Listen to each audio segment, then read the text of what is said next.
പക്ഷേ 90,000 കോടി ആസ്തിയുള്ള വീട്ടിലുള്ള വാഹനങ്ങൾ തന്നെ വിറ്റാൽ 90 കോടി കിട്ടുമെന്നാണ് പറയുന്നത്. കടങ്ങളില്ല, വേറെ ബാധ്യതകളില്ല, ഒന്നുമില്ലാത്ത, കടങ്ങളും ബാധ്യതകളും വന്നാലല്ലേ ബിസിനസ്സിൽ സമ്മർദ്ദങ്ങൾ ഉണ്ടാകൂ. ഇതിലൊന്നിലും സമ്മർദ്ദങ്ങളില്ലാത്ത, അല്ലെങ്കിൽ ഇതൊന്നും ബാധ്യതകളില്ലാത്ത ഒരാളാണ് CJ റോയ്. CJ റോയിയുടെ ലോക്കർ തുറക്കണമെന്നായിരുന്നു EDയുടെ ആവശ്യം. ഇതിനായി CJ റോയി ദുബായിൽ നിന്നെത്തി. CJ റോയിയുടെ സാന്നിധ്യത്തിൽ തന്നെ ലോക്കർ തുറക്കണം എന്നതായിരുന്നു EDയുടെ ആവശ്യം. അതിനാണ് കൊച്ചിയിൽ നിന്ന് 8 അംഗ സംഘം ബാംഗ്ലൂരിലേക്ക് എത്തിയത്.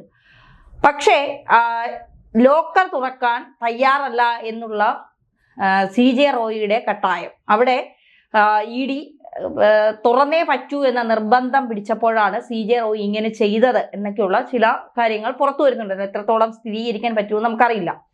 അങ്ങനെയാണ് എങ്കിൽ ആ ലോക്കർ തുറന്നാൽ സംഭവിക്കാൻ പോകുന്ന ഭവിഷ്യത്തുകൾ ഓർത്തിട്ടാകുമോ CJ റോയി ഇത്തരം ഒരു, കാരണം ഇന്ത്യയിൽ ഇതുവരെ ആരും ED റെയ്ഡിന്റെ പേരിൽ ആത്മഹത്യ ചെയ്തതായിട്ട് നമ്മൾ ആരും കേട്ടിട്ടില്ല. ഇപ്പൊ VJ സിദ്ധാർത്ഥ് തന്നെ കടബാധ്യത മൂലം, അതായത് നിക്കക്കള്ളിയില്ലാതെ കടം കൂടി ഒരു തരത്തിലും തനിക്ക് പിടിച്ചു നിൽക്കാൻ കഴിയില്ല എന്ന് വന്നപ്പോഴാണ് അദ്ദേഹം നേത്രാവതി പുഴയിൽ 2019 ജൂലൈ 29 ചാടി മരിച്ചത്. അതിനുശേഷം പല ED പലരുടെയും പല ബിസിനസ്സുകാരുടെയും വീടുകളിൽ പോയിട്ടുണ്ട്, പലർക്കും കത്ത് നൽകിയിട്ടുണ്ട്, പലരോടും ഓഫീസിൽ ഹാജരാകാൻ പറഞ്ഞിട്ടുണ്ട്, പല രേഖകൾ ഹാജരാക്കാൻ പറഞ്ഞിട്ടുണ്ട്. പക്ഷേ ആരും ഇതുവരെ സ്വയം വെടിവെച്ചോ അല്ലെങ്കിൽ ആത്മഹത്യ ചെയ്തോ EDയെ ഭയന്ന് ആരും മരിച്ചതായി നമ്മൾ ആരും കേട്ടിട്ടില്ല. CJ റോയി അങ്ങനെ ചെയ്യണമെങ്കിൽ അതിലൊരു ദുരൂഹതയില്ലേ? അല്ലെ, എന്തുകൊണ്ടങ്ങനെ സംഭവിച്ചു എന്നുള്ളതാണ് ഈ ഞെട്ടലിൽ മാധ്യമങ്ങളും അതേപോലെ തന്നെ പൊതുസമൂഹവും ചർച്ച ചെയ്തുകൊണ്ടിരിക്കുന്നത്. നമുക്കും ഈ കാര്യത്തിൽ ആ ഞെട്ടലുണ്ട്. പക്ഷേ എന്തൊക്കെയായിരിക്കാം അതിൻ്റെ പിന്നിൽ എന്നുള്ളത് ഊഹത്തിന് വിടുക എന്ന് മാത്രമേ ഉള്ളൂ. ഒരുപക്ഷെ പെട്ടെന്ന് അദ്ദേഹത്തിനുണ്ടായ എന്തെങ്കിലും സൈക്കോളജിക്കൽ ബ്രേക്ക് കൊണ്ടായിരിക്കാം അദ്ദേഹം ആത്മഹത്യ ചെയ്തത് എന്ന് കരുതാവുന്നതാണ്. പോസ്റ്റ്മോർട്ടം റിപ്പോർട്ടെല്ലാം വരാൻ പോകുന്നേ ഉള്ളൂ, പോസ്റ്റ്മോർട്ടം നടക്കാൻ പോകുന്നുള്ളൂ. നമ്മളിപ്പോൾ സംസാരിക്കുന്ന സമയത്ത് അതിനുള്ള നടപടിക്രമങ്ങൾ അവിടെ ആരംഭിച്ചു കഴിഞ്ഞു. ഇന്ന് അദ്ദേഹത്തിൻ്റെ ശവസംസ്കാരം നടക്കാനുള്ള സാധ്യതയും കുറവാണ്. നാളെയൊക്കെ ആയിരിക്കും. കാരണം അത്രമാത്രം ബന്ധങ്ങൾ അദ്ദേഹത്തിന് ലോകത്തിൻ്റെ വിവിധ ഭാഗങ്ങളിലുണ്ട്. അപ്പോൾ അദ്ദേഹവുമായി ബന്ധപ്പെട്ട ഈ നമുക്ക് പറഞ്ഞാൽ പോലും മനസ്സിലാക്കാൻ പറ്റാത്ത അത്രമാത്രം കോടിയുടെ ഒരു ആസ്തിയുള്ള വലിയൊരു ബിസിനസ്സുകാരനാണ് അദ്ദേഹം. ഞാൻ രാവിലെ ഈ ഓഫീസിലേക്ക് വരുന്ന സമയത്ത് കോൺഫിഡൻറ്റ് ഗ്രൂപ്പിൻ്റെ 2-3 ഫ്ലാറ്റുകൾ കടന്നാണ് ഇങ്ങോട്ട് വന്നത്. ആ ഫ്ലാറ്റുകളുടെ മുമ്പിൽ ഇങ്ങനെ കോൺഫിഡൻറ്റ് ഗ്രൂപ്പ് എന്ന് പറഞ്ഞ തല ഉയർത്തി നിൽക്കുന്ന ബോർഡുണ്ട്. നമുക്ക് ഇന്നലത്തെയും ഇന്നത്തെയും ഒക്കെ വാർത്തകൾ വായിച്ചും അറിഞ്ഞും അതിൽ വരുമ്പോൾ അത് നോക്കുകയും അങ്ങനെ നോക്കുന്ന സമയത്ത് നമ്മളുടെ മനസ്സിൽ തന്നെ അതിനകത്ത് ഒരു വിഷമം വരുന്നൊരു കാര്യമാണ്. കാരണം അവിടെ ഒരു മനുഷ്യൻ മരിച്ചതിൻ്റെ ഒരു സ്മാരകം കൂടിയായിട്ട് ബോർഡുകൾ മാറുകയാണ് ചെയ്യുന്നത്. എന്താണ് അതിൻ്റെ പിന്നിൽ ഉള്ളത് എന്ന് നമുക്ക് മനസ്സിലാക്കാൻ പറ്റില്ല. പക്ഷെ നമ്മൾ കരുതുന്നു, നമ്മുടെ ഒരു കോമൺ സെൻസ് വെച്ച് നമ്മൾ പരിശോധിക്കുമ്പോൾ ഇതിൽ ഒരുപാട് പണം ചിലപ്പോൾ ബിനാമി ഇനത്തിൽ വന്ന പണങ്ങളാകാം. ആ പണം ആരുടേത് എന്ന് രേഖപ്പെടുത്തുന്ന രേഖകൾ അദ്ദേഹത്തിൻ്റെ ലോക്കറിനകത്ത് ഉണ്ടാകുമോ എന്നുള്ള സംശയമാണ്, ഒരു സംശയം നമ്മുടെ മുന്നിലുള്ളത്. പക്ഷെ എനിക്ക് എൻ്റെ ഒരു യുക്തി വെച്ച് തോന്നുന്നത്, ഇത്തരത്തിൽ ബിനാമി പണം ശേഖരിച്ച് വെച്ചിട്ടാണ് കാര്യങ്ങളെല്ലാം ചെയ്യുന്നെങ്കിൽ അത് ആർക്കെങ്കിലും എപ്പോഴും വന്ന് തുറക്കാൻ പറ്റുന്ന ലോക്കറിനകത്താവാനുള്ള സാധ്യത വിരളമാണ്. അത് ഒരുപക്ഷെ ഇത്തരം വലിയ ബിസിനസ്സുകാർ അവരുടെ മനസ്സിനകത്ത് മാത്രമാണ് അതൊക്കെ രേഖപ്പെടുത്തി പോകാറുള്ളൂ. കാരണം എപ്പോൾ വേണമെങ്കിലും റെയ്ഡ് ഉണ്ടാകാമെന്നും, അങ്ങനെ റെയ്ഡ് ഉണ്ടായാൽ എവിടെയെങ്കിലും രേഖകളായിട്ട് എഴുതി വെച്ചിട്ടുണ്ടെങ്കിൽ അത് പിടിക്കപ്പെടുമെന്നും, പിടിക്കപ്പെട്ടാൽ തന്നേക്കാൾ കൂടുതൽ അപകടത്തിലാവുന്നത് തന്നെ വിശ്വസിച്ച് ഈ പണം തന്നിരിക്കുന്നതായിട്ടുള്ള ആളുകളായിരിക്കും എന്ന ഒരു പ്രശ്നം അദ്ദേഹത്തിൻ്റെ മനസ്സിന് വേണമെങ്കിൽ അലട്ടാവുന്നതാണ് ശരിക്കും. അപ്പോൾ അതുകൊണ്ട് എനിക്ക് തോന്നുന്നത് ഇങ്ങനെയുള്ള ആളുകൾ പക്ഷേ ഇത്തരം രേഖകളൊന്നും അവിടെ സൂക്ഷിക്കാനായിട്ട് സാധ്യതയില്ല എന്നുള്ളതാണ്. എന്തായാലും ആ രേഖകൾ എന്തോ നിഗൂഢമായിട്ടുള്ള രഹസ്യങ്ങളുടെ വാതിൽ തുറക്കാനായിട്ടുള്ള ശേഷിയുള്ളതാണ്.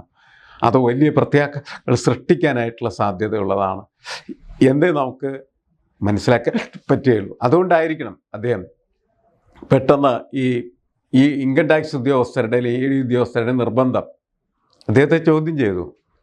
അതിശക്തമായിട്ടുള്ള നിർബന്ധം അവർ ചെലുത്തി. അതിനുശേഷമാണ് അദ്ദേഹത്തിൻ്റെ ക്യാബിനിലേക്ക് പോവുകയും അദ്ദേഹത്തിൻ്റെ സെക്യൂരിറ്റിക്കാരോട് ആരെയും അകത്ത് കടത്തിവിടരുതെന്ന് പറയുകയും എന്നിട്ട് വാതിലടച്ച് അദ്ദേഹം ആത്മഹത്യ ചെയ്യുന്നു. അദ്ദേഹം അങ്ങനെ ആത്മഹത്യ ചെയ്യുന്നതിൻ്റെ ഉത്തരവാദിത്വം യഥാർത്ഥത്തിൽ ED ഉദ്യോഗസ്ഥർ ഏറ്റെടുക്കേണ്ടതാണ്. കാരണം അവരുടെ റെയ്ഡ് നടക്കുന്ന സമയത്ത് അവരെന്തിനാണ് ഇദ്ദേഹത്തെ ഫ്രീ ആയിട്ട് വിടുന്നത്? അതെ, അതൊരു പ്രശ്നമാണല്ലോ. കാരണം സാധാരണ രീതിയിൽ നമ്മൾ കണ്ടിട്ടുള്ള ഒരു കാര്യമാണ്, അവർക്ക് അപ്പോഴും സെക്യൂരിറ്റി ഫോഴ്സ് ഉണ്ടാകും EDയുടെ അല്ലെങ്കിൽ ഇൻകം ടാക്സിൻ്റെ. അപ്പോൾ അവർക്ക് ആത്മഹത്യ ചെയ്യാൻ സാധ്യതയുണ്ടല്ലോ. ഇങ്ങനെ വരുന്ന ആളുകൾക്ക് ഈ പറയുന്നവരെ നേരത്തെ പറഞ്ഞ ഒരു സൈക്കോളജിക്കൽ ബ്രേക്ക് ഉണ്ടാവുകയും ആത്മഹത്യ ചെയ്യാനുള്ള സാധ്യതകളുണ്ട് എന്ന് EDക്ക് മുൻകൂട്ടി അറിയാവുന്ന ഒരു കാര്യമാണ്. പലയിടങ്ങളിലും അതുകൊണ്ട് അവർക്ക് അനങ്ങാൻ പറ്റാത്ത തരത്തിൽ അവർക്ക് ചുറ്റുമായിട്ട് പോലീസ് സെക്യൂരിറ്റി ഫോഴ്സ് ഉണ്ടാവും.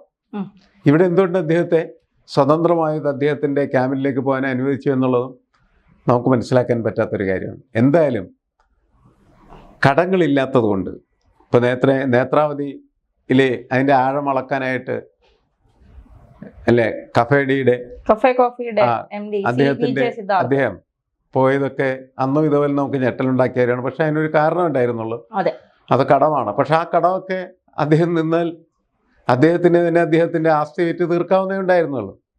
എന്തിനാണ് അദ്ദേഹം അത് ചെയ്തതെന്ന് നമുക്കിപ്പോഴും ഉത്തരമില്ല. അല്ല, പക്ഷെ അത് നമുക്ക് പറയാം. കടം കൂടിയപ്പോൾ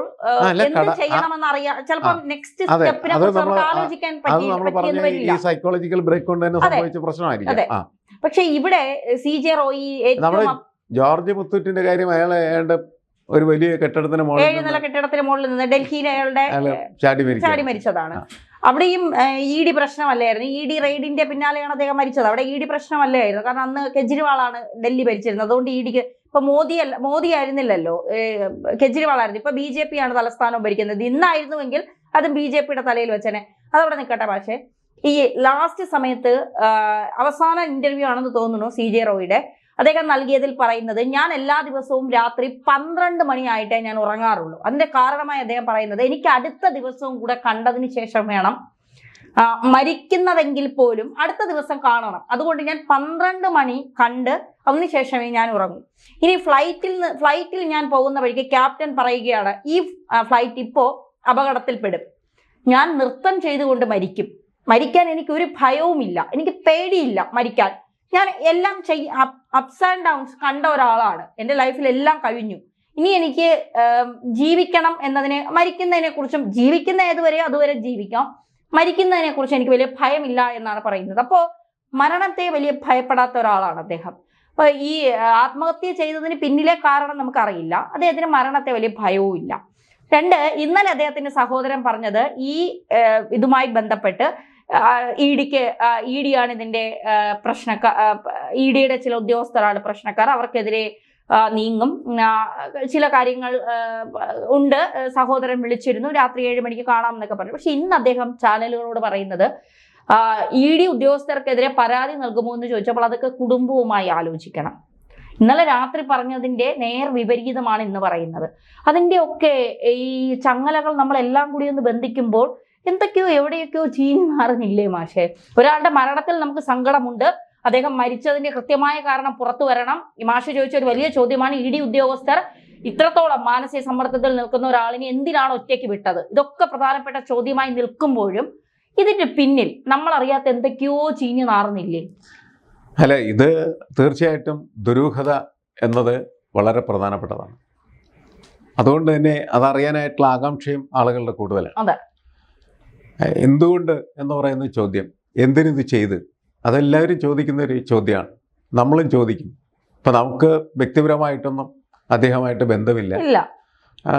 അദ്ദേഹം മരിച്ചാലും ജീവിച്ചാലും ആ രീതിയിൽ നമുക്ക് പ്രശ്നങ്ങളില്ല. പക്ഷെ നമ്മളൊരു ഈ വിശ്വമാനവികതയുടെ ഭാഗമായി നിൽക്കുന്ന സമയത്താണ് ഇത്തരം വിഷയങ്ങളിൽ നമ്മൾ ഇടപെടുന്നത്. അത് സാമൂഹ്യമായിട്ടുള്ള ഒരു വിഷയമാണ്. ഒരു മനുഷ്യൻ EDയുടെ റെയ്ഡിനെ തുടർന്ന് ആത്മഹത്യ ചെയ്യുമ്പോൾ 2 കാര്യങ്ങളാണ് അതിൻ്റെ അകത്തുള്ളത്. ഒന്ന്, അനാവശ്യമായിട്ടുള്ള EDയുടെ നിർബന്ധ ബുദ്ധി.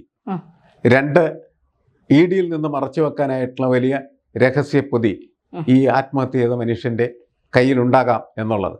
ഈ 2ൽ ഏത് എന്ന് അറിയാനായിട്ടാണ് നമ്മളിപ്പോൾ കാത്തിരിക്കുന്നത്. അപ്പോൾ എനിക്ക് തോന്നുന്നത്, ഇന്നലെ തന്നെ അദ്ദേഹത്തിൻ്റെ മാനേജർ ജോസഫ് ഒരു പരാതി എഴുതിയപ്പോൾ തന്നെ കൊടുത്തിരുന്നു അന്വേഷണം നടത്തണമെന്ന്. അതൊക്കെ ഇപ്പോൾ വാർത്തകളിൽ ചർച്ച ചെയ്തുകൊണ്ടിരിക്കുകയാണ് ചെയ്യുന്നത്.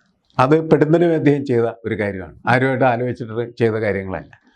ഇപ്പം സഹോദരൻ പറയുന്നത് എന്താ വെച്ചാൽ കുടുംബമായിട്ട് ആലോചിച്ച് ശരിയാണ്. അത് കാരണം ഈ മരണം സംഭവിക്കുന്ന സമയത്ത് ഉള്ള പ്രതികരണങ്ങൾ വൈകാരികമായിട്ടുള്ള പ്രതികരണങ്ങളാണ്. അതിൽ ബുദ്ധിപരമായ കാര്യങ്ങളൊന്നുമില്ല, അതിൻ്റെ അകത്ത് റീസണൊന്നുമില്ല. സഹോദരൻ മരിച്ചു, അതിന് കാരണം ഈ ഉദ്യോഗസ്ഥന്മാർ ആണ് എന്ന് അദ്ദേഹത്തിന് പെട്ടെന്ന് തോന്നുകയും അദ്ദേഹം പറയുകയാണ് ചെയ്യുന്നത്. അത് കഴിഞ്ഞതിന് ശേഷമാണ് പിന്നീട് നിങ്ങളെന്താ എങ്ങനെ പറയണമെന്നൊക്കെ ആരെങ്കിലും ചോദിച്ചാൽ അപ്പോഴാണ് കുടുംബമായിട്ട് ആലോചിച്ചിട്ട് കൃത്യമായിട്ട് ഇതിൻ്റെ യുക്തി റീസൺ എന്താണ് എന്ന് നോക്കി അതിനനുസരിച്ച് പരാതി നൽകും എന്ന് അദ്ദേഹം പറഞ്ഞിരിക്കുന്നത് എന്നാണ് ഞാൻ മനസ്സിലാക്കുന്നത്. ജോസഫും അതുപോലെ തന്നെ കൊടുത്ത പരാതിക്ക് പകരം പുതിയ പരാതി ചിലപ്പോൾ കൊടുത്തേക്കാം. എന്തായാലും ദുരൂഹതകൾ നീങ്ങട്ടെ. കൂടുതൽ വാർത്തകളും വിശേഷങ്ങളും നിങ്ങളിലേക്ക് എത്താൻ ABC മലയാളം സബ്സ്ക്രൈബ് ചെയ്യുക, ബെൽ ബട്ടണും അമർത്തുക.